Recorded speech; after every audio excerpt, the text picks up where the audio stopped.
Hello, and welcome to episode 3 of Life with Tarasai. If you've made it this far, greetings, salutations, and it's really good to be back on the mic again. It's really good to be forcing myself to do something, even when I'm tired, even when I'm hungry, even when I'm scared, and even when I'm shy. Because I'm learning very quickly and very fortunately that part of adulting is learning to do things, especially when you're tired. A lot of times I've told myself, I'm not going to do this right now. I feel tired. I'm going to do it later. I've told myself, maybe once I've taken that nap, had that high protein breakfast, taken my vitamins, gone for a walk, I'm going to be in the right headspace to sit down and do the thing I said I was going to do. But newsflash, adulting doesn't work that way, and it rarely ever does.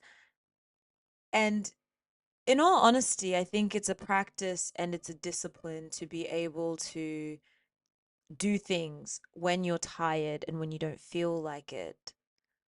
Success, goal completion, and happiness doesn't come, or peace doesn't come because you're doing things when you're comfortable.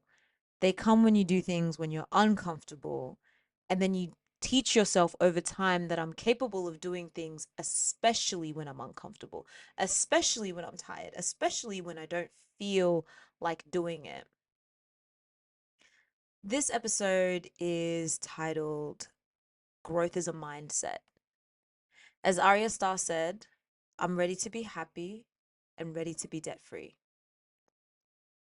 Change is one of the hardest things that you'll ever have to accommodate for. But we can't control for change. We can't control when it happens. We can only control how we respond to it. And it is said that you can learn a lot about a person about how they respond to change, whether they welcome it, whether they are resistant to it, whether they are fearful of it, or whether it leaves them completely immovable. But as Tolly and Audrey would say, you are not a tree, move. But I also believe that change is one of the most essential and influential things that'll happen throughout your life. And learning how to respond to it appropriately, or learning how your body responds to change, can influence a lot of how your being becomes over time. We all know that nothing easy is ever really worth doing, or nothing that was ever worth doing came easy. Whether it's that body you've worked so hard for, that career that you've studied so strongly for, that opportunity that you prepared yourself for. It was worth doing because it was difficult, and it was difficult because it was worth doing. Now, a comfort zone is a very beautiful place, but nothing ever grows there. I think our 20s are a really interesting time in the sense that a lot of change begins to happen very quickly, whether we like it or not. We move out of the structure of school, especially even after once you've finished university. We move out of the structure of schooling, and every decision you make is completely up to you. In our 20s, things start to get really weird and really difficult very quickly. We make friends really quickly, we lose them. We learn that if we want to have a healthy adult relationship with our parents, we have to maintain and make an effort in that relationship for it to be fruitful. We learn to make smarter financial decisions through trial and error, especially if we're considerate of the type of financial future that we want for ourselves. We start questioning, how are we going to get there? We decide whether or not we're going to drop out or finish school, whether the degree is worth finishing, whether the debt is worth having. And for a long time, we measure our value and self worth from grade books. And then within an instant, we no longer know how to measure our value outside of grade books. We decide, do I work a job I never dreamed of as a young person in order to support myself and maybe my family? Do I work this part time casual job so that I may pursue creative endeavors in hopes that something may come out of them? We must decide, oh, am I going to monetize my creative endeavor so that it feels meaningful in a capitalistic society that encourages you every step of the way to monetize your passions? Or do you decide, am I going to do both? Am I going to work, study, and somehow pursue my passion? Some of us come to the conclusion that everything is temporary. I'll work just for now, I'll study just for now, and I'll be creative just for now. And somehow they intertwine together until you find the perfect balance. Sometimes we never find a perfect balance. Every choice, action, and deed no longer feels appropriate just for the plot. It's a lot harder to say, I'm just a girl, when you're thinking about your credit score and you're thinking about your public perception. The plot thickens really quickly.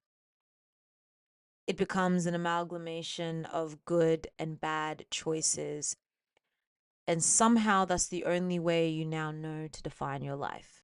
What I've noticed myself is, at this stage when things start to get really hard, this is the part where people tap out.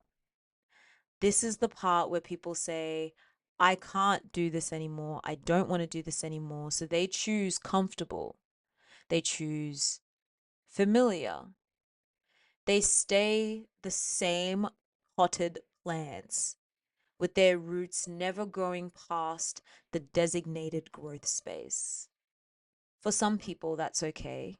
But for the dreamers, the ambitious, the never contented, and the always thinking, moving, excited, passionate players of life, we become contented with living as a contradiction. We say, screw capitalism, screw consumerism, and fuck fascists. But we go to work every day. We buy the iPhone. And we pray that our passions and our pursuits mean something to ourselves. And to me, I believe this is the part of growth. This is the part where we learn. And this is the part where, at this stage in your life, you realize change is going to happen regardless. All you can do is change how you respond to it. Have the mindset that growth is not linear. Your life is not defined by specific plot points, but rather how you respond to each plot point and where you decide to go from there. Growth is a mindset.